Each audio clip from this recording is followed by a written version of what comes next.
Walay na natin mga inakay natin dito. Siguro titira ko itong mas maliit. Pinakamaliit. Titira natin. Tapos yun yung pamimigay natin sa mga masisipag mag-comment. Yung siliit pala guys, kumakain na ng maayos. Kapares lang pala yung kulang sa kanya. Awit tong siliit, nagtatampo pala.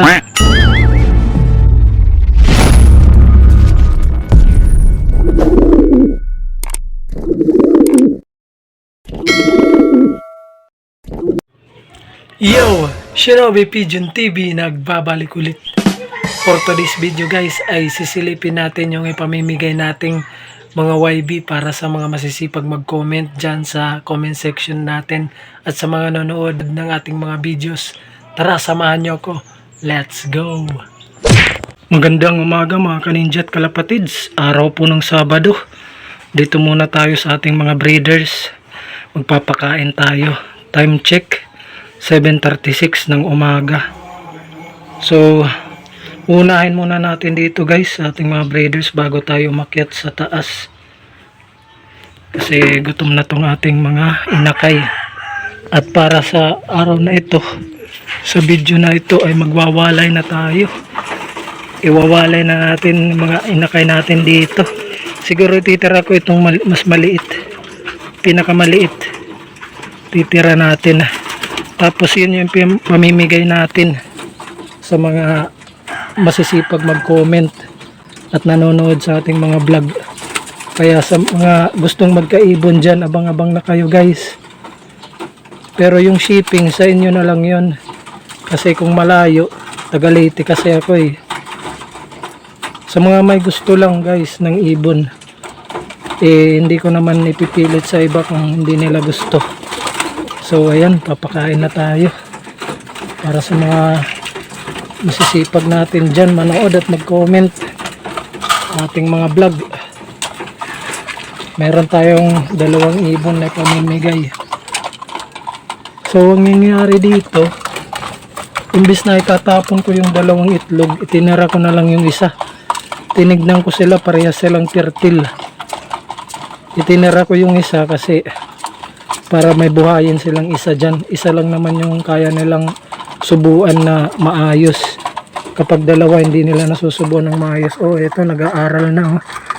Marunong na tumuka. Kaya iwawalay na natin, ililipat natin yan dito sa taas sila. Samantala yung mga warriors natin nandoon nakabilad.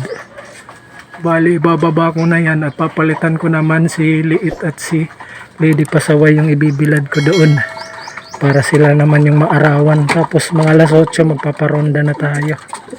Iaakit ko tong sikak kaya umaya pa yan kakain. Yun yung update natin guys. Oh, ito guys oh.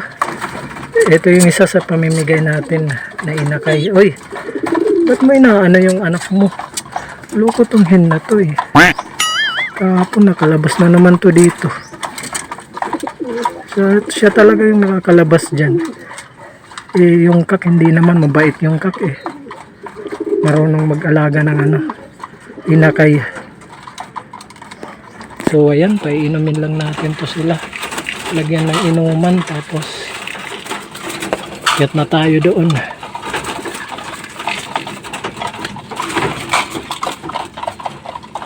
So ayan, akyat muna tayo doon guys. So ayan mga kaninja at kalapatids, dito naman tayo sa taas sa ating mga flyers. Time check muna tayo. Alas 8:02 na ng umaga. Ibababa ko muna si Liit at si Lady Pasaway, nandun pa sila sa taas. Nandito na si Kak. Si Kak muna yung nauna dyan sa training box. Nandun pa si Liit at si Lady Pasaway. Kukunin ko muna sila guys. Ayan, naibaba ko na sila.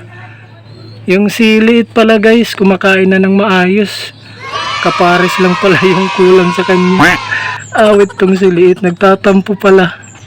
Gusto ng kapares. Ngayon magkapares na sila ni Lady Pasaway. Kumain na ng malakas. Kumain na ng maayos. Ayan no. Si Lady Pasaway, napauo din niya sa panliligaw niya. Ang sweet ng nila, ng love story nila. Yan o, yan. Bali ngayon, sabay-sabay na silang sasama sa ronda kasi magpares naman na tong dalawa. May motivation na tayo kay Liit. Si Kak na lang. Ang plano ko naman kay Kak, ipapares ko siya doon sa nanay niya. Since yung nanay niya is binaklas na sa breeding, ipapares ko siya kasi wala pang iba tayong babae na pwedeng ipares. Ito yung mga warriors natin, nagbibihis na. Lulugon na sila guys. Magbago kaya yung kulay ni sunog? Usually kasi nagbabago yung sunog eh. Pag nagbihis na yung nagbihis na yung mga ibon. Ayan, relax muna sila dyan at pinainom ng tubig ng tubig na may sting. De joke lang. Bitmin Pro lang yan. So ito, try natin bigyan ng tubig. Baka gusto nilang uminom bago natin sila parondahin. Ayan, gusto uminom ni Lady Pasaway. Kaso itong si Liit matapang. Oh, sige nga kung iinom. Oh, uminom si Lady Pasaway oh. Grabe to si Liit, masakit mga gat. Ikaw, di kayo iinom, maroronda kayo. Makawala kang lakas. Ayan, umiinom si Lady Pasaway oh. Ayan, uminom din si Liit. Pero yung kay Liit parang tumikim lang. Wait. Damihan nyo yung pag-inom. Para hindi agad kayo tumukod. Uy. Inom na. Inom. Wait. Hindi pa si Lady Pasaway, uminom talaga siya. Nahihiya pa o nagkakahiyaan pa. Sus, kayong dalawa. So, ilalagay ko muna sila sa training box guys. So, ayan guys, nailagay ko na sila doon. Nakaronda position na. Samantala si Kak hawak ko. Grabe yung sitwasyon natin. Ang hirap. Tiis-tiis na lang muna tayo sa ganitong sitwasyon. Wala tayong loft eh. Wala rin tayong mga ibang cage. Kaya tiis-tiis muna tapos binibilad pa sa arawan. Yung iba, bubuksan na lang yung fly pin nila para doon na magpa-araw. So, heto na nga. Magre-release na tayo guys. Ang hirap ng ganito. Unahin ko si Kak. Tapos yung dalawa. Nako. Hindi sila nagkasabay-sabay. Ang hirap. Tatlo kasi yung bubuksan ko para mag-release. Ayan yung weather natin guys. May mga ulap-ulap. May kaulapan. Ayun na sila. Ayun na sila guys. Mga ka-ninja kalapatids. Ayun na sila. Mga warriors natin. Yun no. Kompleto sila. Sabay-sabay na. Nakasama na rin sa wakas si Liit kasi kumain na siya kahapon eh. Pero hindi pa siya recover talaga. Medyo payat pa.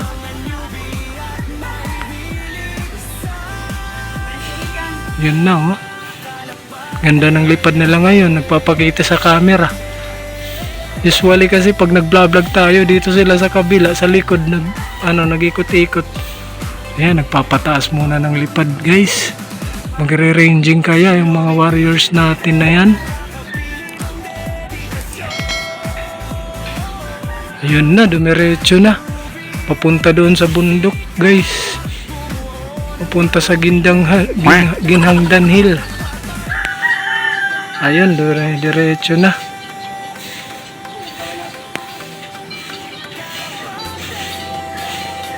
Hindi ko nawala sa paningin ko. Dumiretso na doon guys sa may Ginhangdan Hill. Yan yung weather natin ngayon. May scattered na ulap. Pero okay naman. Maliwalas naman.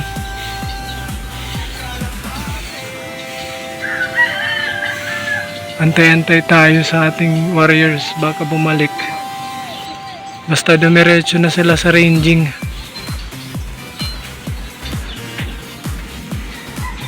So yun yung update natin ngayon guys. Sa mga gustong magkaroon ng ibon ko na pinamimigay ko, comment lang po kayo dyan sa comment section.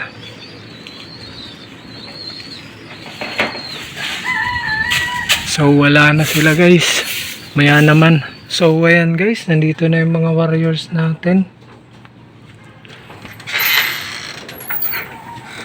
May dalawa pa doon sa labas, hindi ko sila nahuli.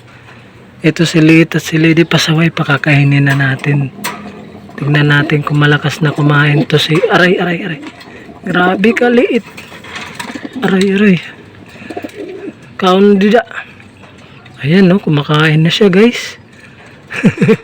Loko tong si Liit to. Ngayon maganda na yung kain, pero nung wala siyang pares, hindi kumakain, parang walang gana. Ngayon, motivated na, in love tong si Liit eh. Sana all. May pares na kasi siya eh. Kumain ka ng mabuti ah. Mag-recover ka. Namayat to si Liit eh.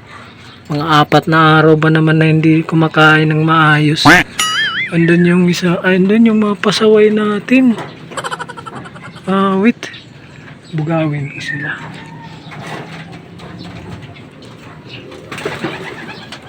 Wait tong mga tong dalawang to.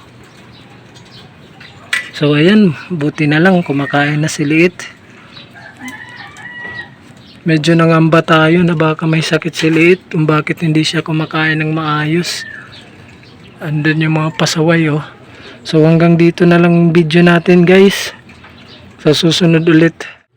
So yun na muna yung update natin para sa araw na ito.